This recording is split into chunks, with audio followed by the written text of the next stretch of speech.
All right, Katya, thank you. In the meantime, there are rape kits across the state that have not yet been tested. Now, some contain key evidence that could help put rapists behind bars. Eyewitness News reporter Kristen Powers tells us how Kern County is working to speed up that process. Kristen, what can you tell us?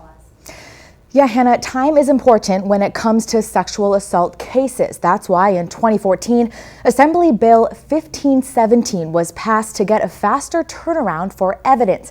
Because of this, a year later, the Kern County Crime Laboratory developed a rapid DNA testing process by creating a mini kit of evidence. Numbers just came back the last few weeks, and they say that by doing this, they have doubled their DNA caseload.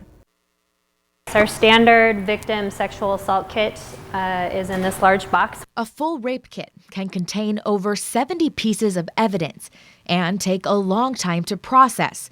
Tons of DNA is collected by a sexual assault team, and this full box is then given to law enforcement. They're the ones who submit a kit to the crime lab. There have been some that have not been examined. But the district attorney's office says these mini kits are changing that. They're now processing every sexual assault examination by focusing on taking swabs only from the areas that are most likely to have the DNA of the perpetrator. The nurse takes an extra swab of that location, packages it separately. So a full rape kit is still sent to law enforcement, but the mini kit goes directly from the nurse to the lab. No middleman, which speeds up the process. And even if the DNA is not needed in a criminal case, that information is still stored in a database. It's knowing that things are going to be processed routinely, rather than maybe something sits on a shelf and maybe something gets missed.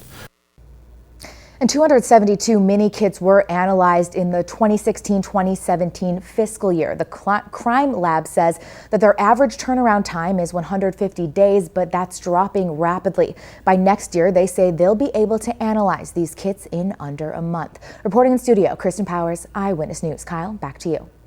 Thank you, Kristen.